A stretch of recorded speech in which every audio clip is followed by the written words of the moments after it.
Não está definido ainda o palco da partida Grêmio e Corinthians, duelo de volta das oitavas de final da Copa do Brasil. Um grupo de empresários da cidade de Cascavel, no Paraná, fez uma oferta para levar esse jogo para lá. O Grêmio ainda não respondeu. A prioridade do Grêmio, ou a diretoria do Grêmio vai priorizar, na verdade, a questão desportiva, ou seja, um gramado que dê condições de jogo e um estádio onde a torcida do Grêmio seja a maioria, que seja bom pro Grêmio.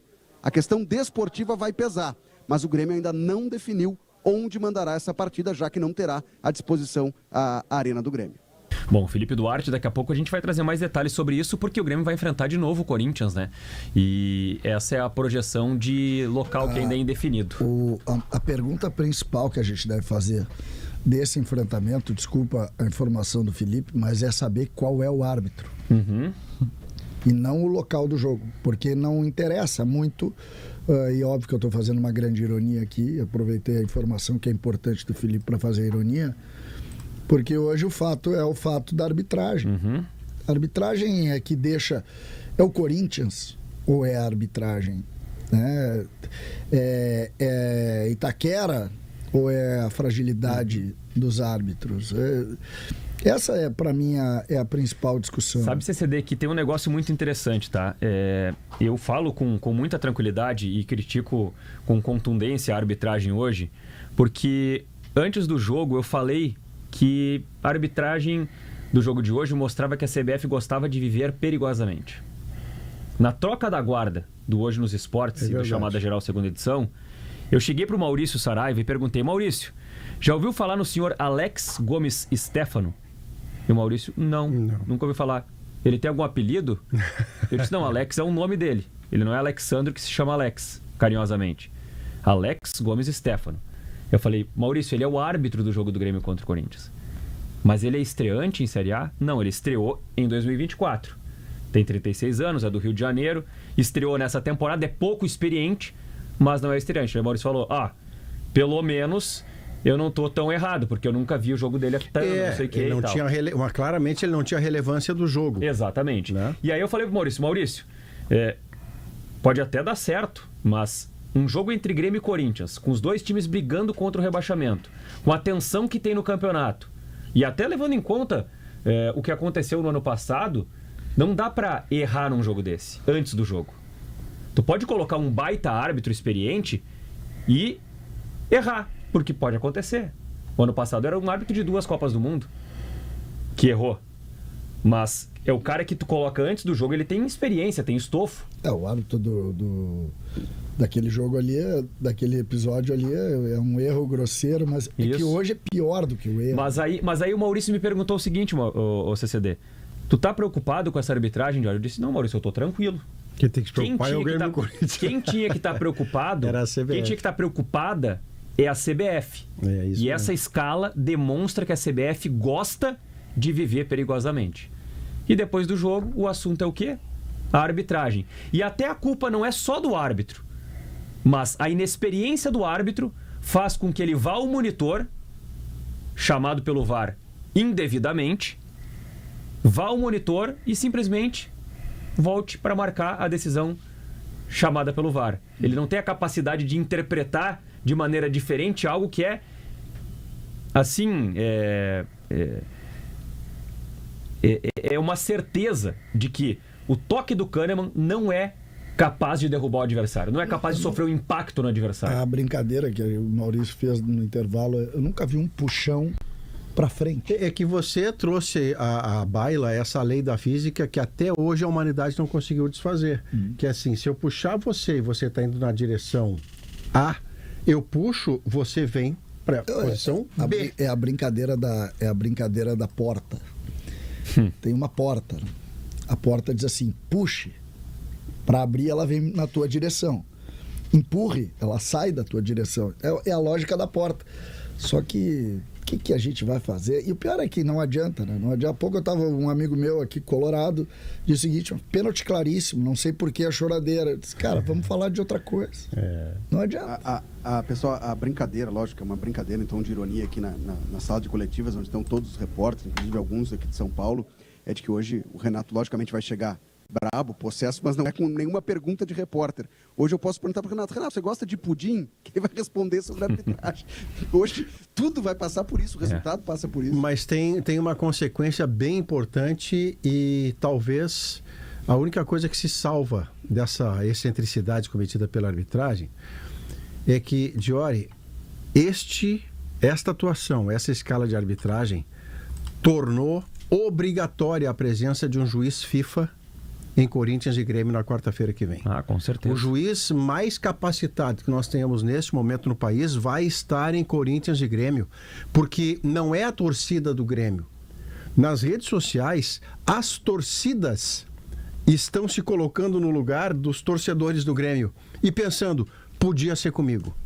Como você soma este erro com aquele erro do Yuri Alberto, que jogou handebol, poderia estar na seleção das meninas hoje ganhando na Olimpíada, e o pênalti não foi marcado, você não puxa só o erro de hoje. E aí você já começa a construir aquela teoria do Corinthians, o pênalti corintiano, é tudo pro Corinthians, e isso não é bom pro futebol brasileiro, não é bom nem pro Corinthians. Então a CBF, a partir do que aconteceu hoje, por um descaso dela na escalação da arbitragem, ela vai ter que ter uma preocupação enorme em acertar a escala para quarta-feira que vem. O que é certo é que não dá para colocar um árbitro sem experiência num jogo como esse, que pode sentir o jogo, que pode ter problemas. E ajuda o VAR também, né? Você tem que acertar no VAR, porque o VAR é que quebrou ele, né? O VAR quebrou ele. Exato. Por exemplo, tem jogos que é compreensível experimentar um árbitro. Tem jogos que a gente olha, pela situação do campeonato, pelo momento do campeonato, pela situação das equipes que estão envolvidas, o árbitro ele vai ter que estrear em algum jogo. Agora, quando tu tem Grêmio e Corinthians jogando em confronto direto contra o rebaixamento, tu não pode dar margem para ter problemas antes de começar o jogo. Depois de começar o jogo, tudo pode acontecer com qualquer árbitro, mas antes de começar o jogo, tu tem que olhar e dizer assim: não, hoje eu tô tranquilo, só tem esse jogo, hoje eu vou... O chefe da arbitragem, ele vai para casa, senta no sofá para assistir esse jogo e diz assim: não, hoje eu tô sossegado, tem só um jogo para ver, eu não vou me incomodar. Mas não, ele se expõe. É triste, né? A minha tristeza, ela se dá muito pelo que querem, o que vai acontecer com o futebol brasileiro, até que ponto a gente não tá botando fora, entendeu? Essa para mim é a principal discussão. Até que ponto a gente não tá botando fora o futebol brasileiro, que já tem um ambiente de diminuição pelo investimento e que a gente, de alguma maneira, a nossa estrutura, de alguma maneira, está derrubando o futebol, entendeu? Mas, enfim, agora não adianta muito a gente discutir. Eu acho a tentativa, Diori, a nossa tentativa de buscar tirar o resultado como algo positivo do jogo, eu acho que é pertinente e é necessário fazer. Eu vejo hoje um Grêmio muito mais seguro, né? O Grêmio fez um jogo para ganhar do Corinthians, né? Poderia ter vencido o Corinthians, teve até poucos minutos antes do final o jogo, mesmo com erro da arbitragem, um jogo com chance de vencer. Mais uma vez o Gustavinho entrou muito bem. O Grêmio tem situações boas. Uma pena que tem ainda jogadores abaixo, como o PP, como o próprio Duqueiroz, entrou muito abaixo também. Mas o fato é que as opções do Grêmio já permitem um Grêmio mais confiante, né? Hoje, por exemplo, vai pro jogo do Vasco no final de semana com uma ideia que pode ganhar. Sim. Dá para ganhar do Vasco. Não é... Então, eu acho que tem coisas positivas, situações que são boas para a gente analisar, e é uma pena e eu estou curioso também pela coletiva do Renato, porque é impossível tu desassociar o juiz do jogo, né? Eu fiquei prestando atenção, César, porque a câmera fechou do Sport TV no Renato quando foi a arbitragem. O que ele fez foi tirar os jogadores que conversavam com o árbitro e só cumprimentou o juiz. Ele não fez nenhuma frase, ele não parou na frente do árbitro para dizer em 10 segundos, 20, olha, você errou lá atrás. Ele só cumprimentou a arbitragem.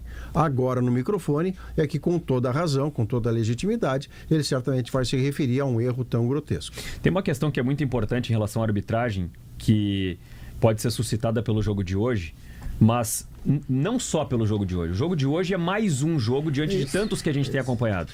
E eu vou citar na memória recente, porque aconteceu semana passada, o jogo do Cruzeiro com o Palmeiras. O gol anulado do Cruzeiro. Se a gente pegar esse jogo do Cruzeiro contra o Palmeiras, se a gente pegar esse jogo do Grêmio contra o Corinthians... O jogo do Juventude ontem. O jogo do Juventude ontem. A gente pode pegar tantos outros lances que aconteceram. E a gente tem que se perguntar o que a CBF quer. Vamos fazer a seguinte comparação, tá? Seguinte comparação. Vocês viram o gol o pênalti do Juventude ontem, né? Uhum. O jogador do Juventude é empurrado e o cara cabeceia, bate na mão. Se o empurrão do Kahneman hoje, ou o puxão do Kahneman, que foi um empurrão, o resultado dele foi um empurrão, é falta. Aquele lance é o quê? É isso. Maurício, hoje o Kahneman toca na mão e o juiz achou que aquilo foi determinante para a queda do jogador, né? Pro jogador. O gol que o Juventude sofre, o primeiro, o gol de pênalti, é uma bola alçada que o jogador do Cruzeiro empurra. Eu não estou nem discutindo o que é o que não é. Um não foi e o outro foi. Só que o que não foi é muito mais intenso do que o que foi. E aí tu pira. Porque aí tu diz, não, para aí. Se esse aqui não é, esse aqui não pode ser.